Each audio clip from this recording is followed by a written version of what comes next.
Hello students, जैसा कि आप लोग जानते हैं मैं अपनी इस चैनल के माध्यम से आपको कक्षा 8, 9 और 10 एनसीईआरटी मैथमेटिक्स का पूरा ही कोर्स सिखाऊंगा।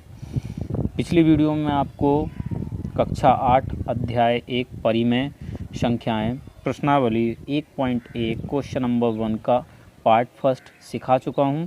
तो इस वीडियो में आपको सिखाऊंगा पार्ट सेकंड। तो चलिए शुरू करते हैं पार्ट सेकंड।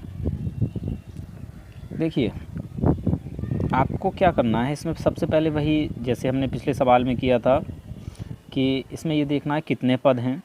तो हम देखिए यहाँ पर एक पद है हमारा ये 2/5 गुणा -3/7, ठीक है। दूसरा पद है -1/6 गुणा 3/2 और तीसरा पद है +1/14 गुणा 2/5। जैसा कि मैं पिछली वीडियो में आपको बता चुका हूँ, जब संख्याएं गुणा में दे रखी हों तो उन्हें दो पद नहीं मानते, एक ही पद होता है वो। तो यहाँ पर 2/5 गुणा -3/7 को आप एक पद इसको और एक पद इसको नहीं कह सकते, ये दोनों मिलाकर एक पद हैं। इसी प्रकार से ये दोनों मिलाकर एक पद हैं, इसी प्रकार से ये दोनों मिलाकर एक पद हैं। तो इस सवाल को भी हम डायरेक्टली कर सकते थे, लेकिन क्वेश्चन में दिया है उचित गुणधर्मों का उपयोग करके, ठीक है। तो चलिए शुरू करते हैं और जैसे जैसे जो गुणधर्म लगाता जाऊंगा उसके विषय में आपको बताता जाऊंगा। तो हम सबसे पहले फर्स्ट स्टेप करेंगे, जो हमारा पहला पद है उसको हम सेम एज लिखेंगे, यानी जैसे लिखा वैसे लिखेंगे। 2/5 गुणा -3/7, ठीक है।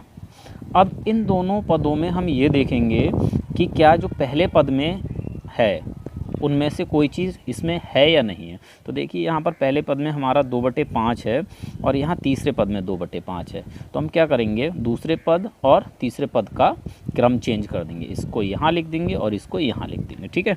यानी तीसरे पद को दूसरे पद के स्थान पर लिख देंगे और दूसरे पद को तीसरे पद के स्थान पर। तो चलिए लिख लेते हैं। यहाँ देखिए तीसरा पद क्या है, +1/14 गुणा 2/5, ठीक। और दूसरा पद क्या है, -1/6 गुणा 3/2, ठीक। अब हमने इसमें क्या किया, इन दो पदों का क्रम चेंज किया है। तो इसे हम क्या कहते हैं, पिछली वीडियो मैंने आपको बताया क्रम विनिमय नियम से, ठीक है। क्रम विनिमय नियम से। क्रम विनिमय नियम क्या होता है आपको मैं पिछली वीडियो में बता चुका हूँ, तो आप उस वीडियो को देख लें। अब हम क्या करेंगे, ये जो हैं, ठीक है, ये जो ब्रैकेट है सबसे पहले हम इस ब्रैकेट को हटा देते हैं। तो हम तीसरे पद में तीसरे स्टेप में करेंगे 2/5 गुणा, जैसे हम ब्रैकेट हटाएंगे यहाँ आ जाएगा -3/7, ठीक है, +1/14 गुणा 2/5 -1/6 गुणा 3/2। इतनी बात आपको समझ में आ गई होगी। चलिए अब देखिए, ये जो है पहला पद और जो हमारा तीसरा पद था, जो अब दूसरा पद बन चुका है, इसको हम एक ब्रैकेट में क्लोज कर देंगे, बंद कर देंगे, ठीक है। अब इसमें हम देखेंगे कि क्या कोई चीज़ ऐसी है इन दो पदों में जो कॉमन हो। जी हाँ, बिल्कुल है। 2/5 इस पहले पद में है और 2/5 इस वाले पद में भी है। तो हम क्या करेंगे, 2/5 को कॉमन ले लेंगे। तो नेक्स्ट स्टेप में हम क्या करेंगे, 2/5 कॉमन ले लेंगे। अगर हम यहाँ से 2/5 कॉमन ले लेते हैं इस पद में से, तो यहाँ क्या बचेगा, यानी 2/5 कॉमन लेने का मतलब क्या है, मैं पिछली वीडियो में भी आपको बता चुका हूँ। कॉमन लेने का मतलब होता है भाग देना, ठीक है। अगर हम 2/5 से इस पद में भाग देंगे, 2/5 से 2/5 कैंसिल हो जाएगा एक बार में, ठीक है। और फिर हमारा गुणा में क्या बचेगा, -3/7। जब 1 की और -3/7 की गुणा करेंगे तो क्या आएगा, -3/7, ठीक है। यानी जब हमने यहाँ से 2/5 कॉमन ले लिया तो हमारा क्या बचेगा, 1 गुणा -3/7। क्लियर। प्लस का साइन लगाएंगे। अब यहाँ से जब 2/5 कॉमन ले लेंगे तो यहाँ 1 बचेगा, क्यों, भाग देते हैं हम, 2/5 1 कम 2/5, तो एक बार में कट जाएगा ये। तो क्या बचेगा यहाँ, 1/14 गुणा 1। तो जब 1/14 की गुणा 1 से करेंगे तो क्या आएगा, 1/14, ठीक। आई थिंक इतनी बात आपको समझ में आ गई होगी।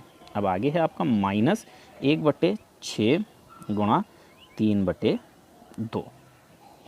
अच्छा, ये हमने किस नियम से किया? ये हमने किया वितरण के नियम से या वितरकता के नियम से, वितरण नियम से। ठीक है, आप मेरा पिछला वीडियो देख सकते हैं इन नियम को जानने के लिए, जो हमने पहले सवाल में यानी फर्स्ट पार्ट में अप्लाई किया था। ठीक है, अब किसी सवाल में अगर ब्रैकेट आ जाता है तो जैसा मैं पहले ही बता चुका हूँ, इस ब्रैकेट को सॉल्व करते हैं।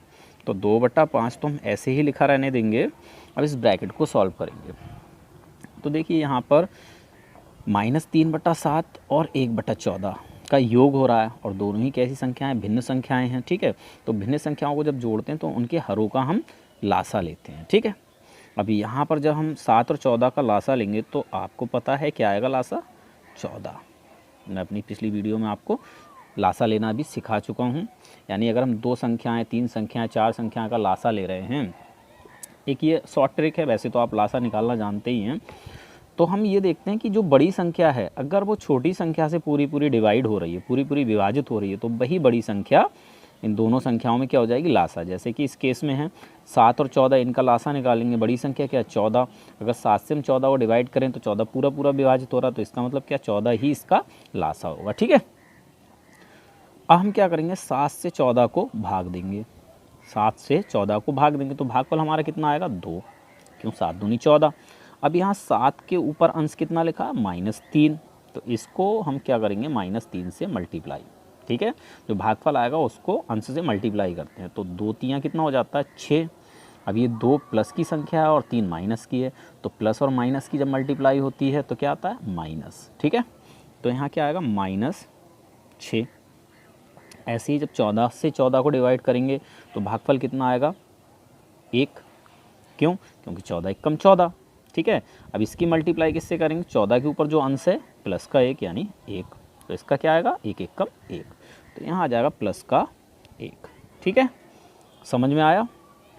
ओके, अब हमारा बचा क्या? -1/6 गुणा 3/2। ठीक है, तो हम ब्रैकेट को हटा लेते हैं। ये हमारा स्टेप था अगला। अब अगले स्टेप में हम क्या करेंगे? इस ब्रैकेट को ख़त्म करते हैं। देखिए 2/5, अब यहाँ माइनस का 6 है और ये प्लस का 1 है, तो प्लस और माइनस होने पर क्या होता है? घट जाता है। ठीक है, तो हम यहाँ पर 6 में से 1 को घटाएंगे तो क्या बचेगा हमारा? 5। अब सवाल उठता है कि माइनस के 5 बचेंगे या प्लस के? तो जब भी आप घटाएं तो ये देख लें जो संख्या बड़ी होगी और उसके आगे जो साइन दिया होगा यहाँ पर, ठीक है, ठीक, तो वही संख्या आपको घटाने के बाद बचेगी, उसी चिन्ह की संख्या। तो यहाँ 5 माइनस के ही बचेंगे। क्यों? क्योंकि प्लस की संख्या छोटी है और माइनस की संख्या बड़ी है, बटे 14। ठीक है, और फिर माइनस का 1/6 गुणा 3/2। ठीक, अब हम ब्रैकेट हटाते हैं।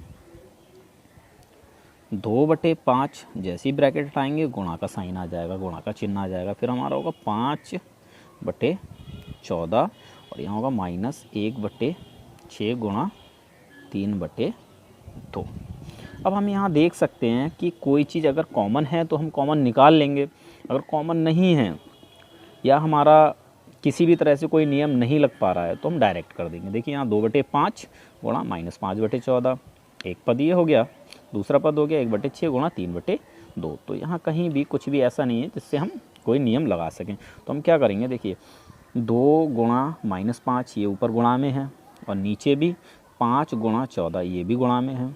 तो ऊपर और नीचे अगर संख्याएं गुणा में दे रखी हों तो ऊपर से नीचे डिवाइड किया जा सकता है, यानी ऊपर से नीचे हम भाग दे सकते हैं और नीचे से ऊपर भी भाग दे सकते हैं। ठीक है, तो देखिए पहले हम यहाँ 5 से 5 एकम 5 और ये 5 कैंसिल कर देंगे एक बार में। ठीक है, यहाँ पर देखिए 2 एकम 2 और 2 सत्ते 14 कैंसिल हो गया, तो हमारा ऊपर क्या बचा? 1 गुणा -1, तो 1 गुणा 1 कितना होता है? 1, और ये प्लस का 1 है, ये माइनस का, तो किसका बचेगा? किसकी संख्या आएगी? माइनस की।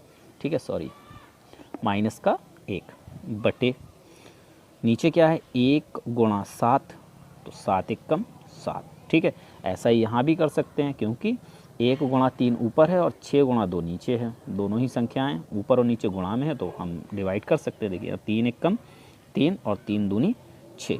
ठीक है, अब देखिए यहाँ ऊपर क्या बचा? -1 गुणा 1, तो 1 एकम 1 होगा और माइनस और प्लस माइनस, तो 1 आ जाएगा, ठीक है, माइनस का, बटे नीचे क्या है 2 गुणा 2, 2 दूनी 4 होता है। क्लियर हो गई बात।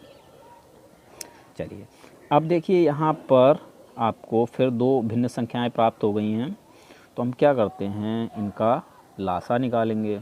ठीक है, अब लासा निकालने की एक ट्रिक और सीख लें। अगर हम जिन संख्याओं का लासा निकाल रहे हैं वो संख्याएं आपस में अभाज्य हैं, यानी 4 के पहाड़े में 7 नहीं आ रही है और 7 के पहाड़े में 4 नहीं आ रही, तो क्या करते हैं, दोनों की मल्टीप्लाई कर देते हैं, तो कितना हो जाता है 28। ठीक है, क्लियर। अब 4 से इस -1 की गुणा करेंगे तो 4 एक कम 4, 4 प्लस का ये माइनस का तो माइनस के 4। अब 7 से इस -1 की गुणा करेंगे तो हो जाएगा -7। ठीक है, अब मैं जैसा पिछली वीडियो में ही बता चुका हूँ, अगर संख्याओं के सामने एक जैसे चिन्ह हों तो उन्हें हम हमेशा जोड़ते हैं। जैसे यहाँ 4 के आगे क्या है माइनस, तो यहाँ 7 में भी माइनस, यानी 4 भी माइनस की संख्या है, 7 भी माइनस की संख्या है, तो क्या करेंगे, दोनों को जोड़ देंगे। 4 और 7 कितना होता है 11, और चिन्ह किसका आएगा, जो दोनों में ही दे रखा है, यानी माइनस। ठीक है, बटे 28, ये हमारा आंसर हो जाएगा। ठीक, अगर आपको मेरी वीडियो पसंद आई हो तो प्लीज़ मेरे चैनल को सब्सक्राइब करें